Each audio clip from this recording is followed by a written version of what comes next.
in the minds of men that the defenses of peace must be constructed. Créé par l'UNESCO et l'Organisation des États américains avec le concours des institutions spécialisées des Nations Unies. The cultural and historic significance of Borobudur.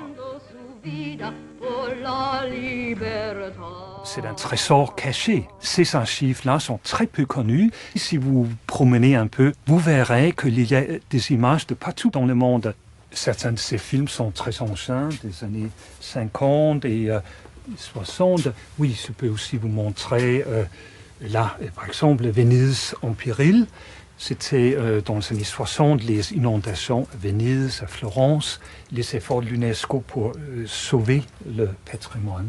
Il y a aussi des réunions à Prague, par exemple, pendant la guerre froide, les scientifiques de l'Est et de l'Ouest pourraient se rencontrer à l'UNESCO.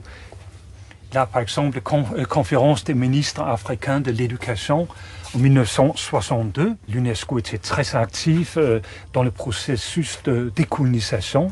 Au début de la création de l'UNESCO, donc en 1945, le directeur général de l'époque a voulu recruter comme directeur de la communication un spécialiste du documentaire, John Grierson, qui est considéré d'ailleurs comme le père, disons, du documentaire britannique.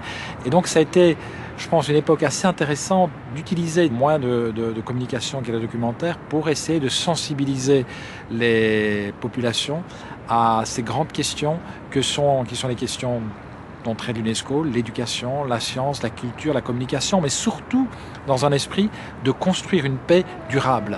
Dans un monde dont les cicatrices belliqueuses ne s'effacent pas et qu'obsède la crainte, le plus grand des besoins est celui d'une paix qui surgirait d'un véritable sentiment de compréhension mutuelle et d'un respect de son semblable fondé sur la sympathie. The purpose of the organization is to contribute to peace and security by promoting collaboration among the nations through education, science and culture. C'est pas seulement les grands leaders, il y a évidemment le général de Gaulle, il y a des intellectuels, Raymond Aron, Jean-Paul Sartre, il y a Claude Lévi-Strauss, il y a des leaders des nouveaux États indépendants comme Léopold Senghor, mais il y a aussi le peuple, il y a des gens, des filles qui vont à l'école, des adultes aussi qui apprennent à lire dans un âge mûr et il y a tous les combats de l'organisation un peu partout dans le monde.